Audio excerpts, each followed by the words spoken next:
So the thing about positive expectancy is that you can win, win, win, win, and then lose big and pretty much wind up negative. Your objective as a, let's say, scalper who wins a lot is to win, win, win, win, win, and then lose to an extent that is in magnitude less than the net wins that you had accumulated, so that the overall net number is positive in that chunk of trading, in that pattern, in that, let's say 10 trade chunk, or however many number of trades you want to consider in the chunk. It could be 5, it could be 10, it could be 20. So the main thing is to repeat that chunk of trading in that pattern, in that win-loss ratio and magnitude over and over and over. So you win, win, win, win, lose, win, win, win, win, lose, lose, win, win, win, win, lose, win, win, win. Like, you see what I'm saying? It's a repeated semi-random pattern that isn't so random when you actually repeat that chunk over and over and over with time.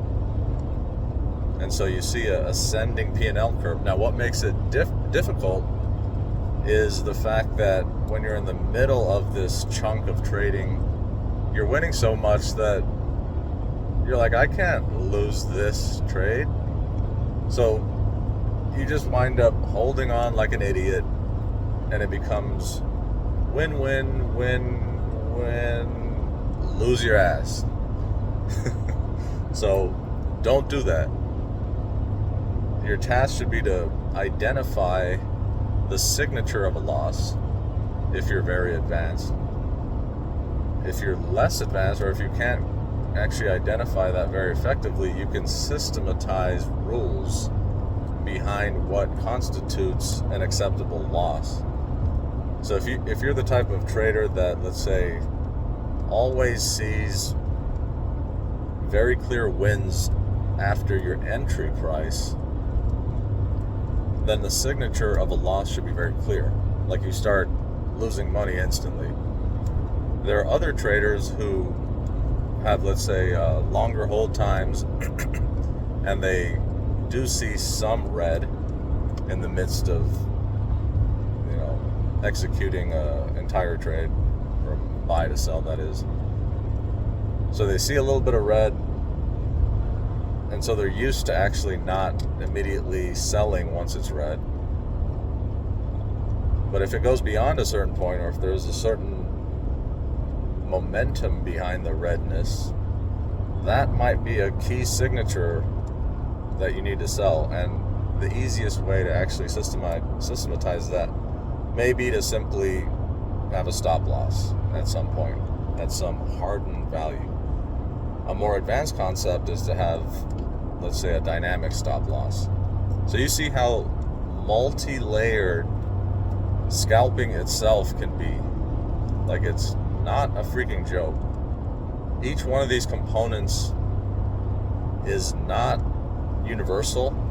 Like, it's as unique as your fingerprint, if you will. Because you yourself as a scalper may have very specific reasons for entering prices and psychological acceptable criteria, let's just say, or psychologically pleasing criteria. Like, some people thrive in volatility and they get bored when the market slows down, and they just can't help themselves but get bored. Whereas other people really wait until the market actually settles down, and then they start making really, really sensible, calm scalps during non-volatile times. So the former would probably make a ton of money all at once, and then probably mess up if they're an amateur, but ideally just sit on their hands the rest of the time. The latter would patiently wait and then continue to patiently wait as the market slowly evolves into setups that they are comfortable taking. But in both cases, they are scalping and they are implementing best practices that are suitable or customized toward their style of scalping, or their ability to, let's say, enter and exit prices of a certain nature. So you can see how nuanced the art of scalping can be, and how you need to integrate all of that into the statistical backdrop and framework that I actually laid out earlier. And then so ain't nobody thinking of statistics explicitly, or some are, I guess, but most people aren't in the heat of the moment thinking of the statistics, which is why you need some level of rules. And the rules need to become instinctual after a while. Like, so the signature of exiting a trade, the reflex of exiting a trade at a certain price point or market characteristic needs to be natural. And all of this combined becomes extremely powerful. You become, a super trader of sorts, like a sharp shooter, essentially. Which is why I'm wearing this freaking shirt, number 30, if you didn't see it. So you become a sharp shooter or a sharp scalper, and then you hold back at the right time. So if Steph Curry's not feeling good, you might see him passing a little bit. He's not gonna, shoot the ball like a madman. I have to go back and see if he really does or not. He may just be that good that he doesn't have to hold back at this point. And a lot of traders get that good that they simply don't hold back. But most people aren't that good. So you have to be smart about it and honor the statistics, honor the realistic nature of what you need to do to get ahead. You can't win all the time.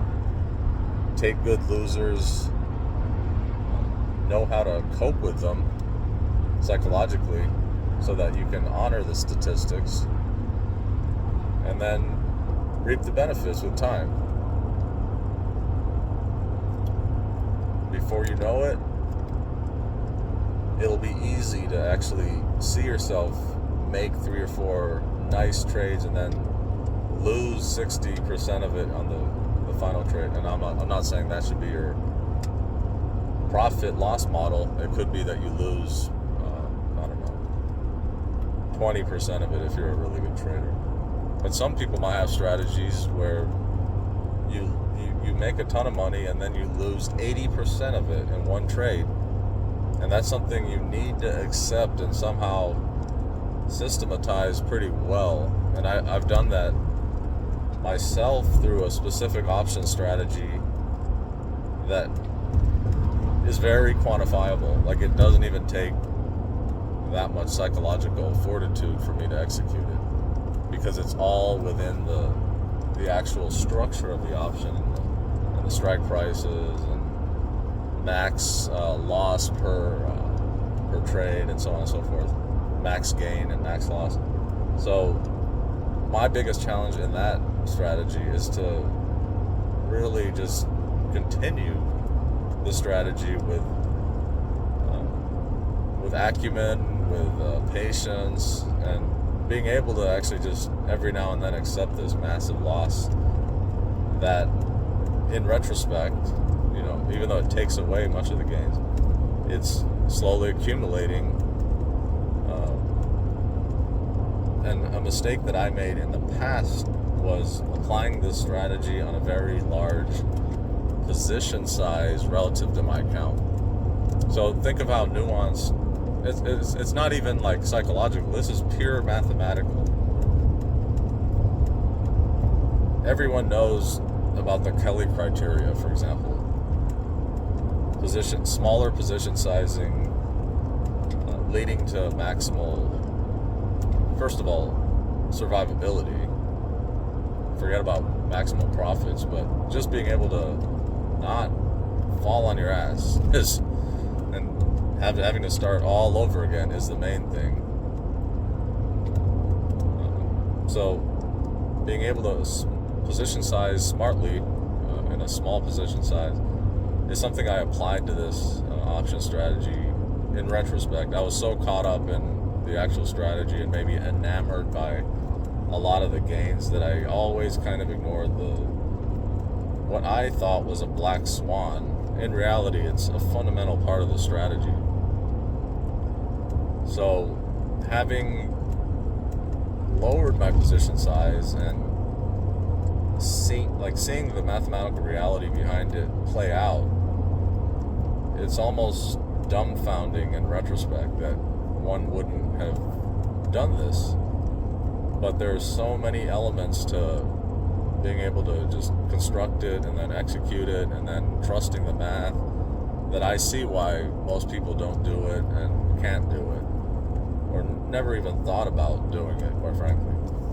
So that's probably what distinguishes, professionals from really, really skilled amateurs. The final pieces, the realization of what you really need to do to make it happen.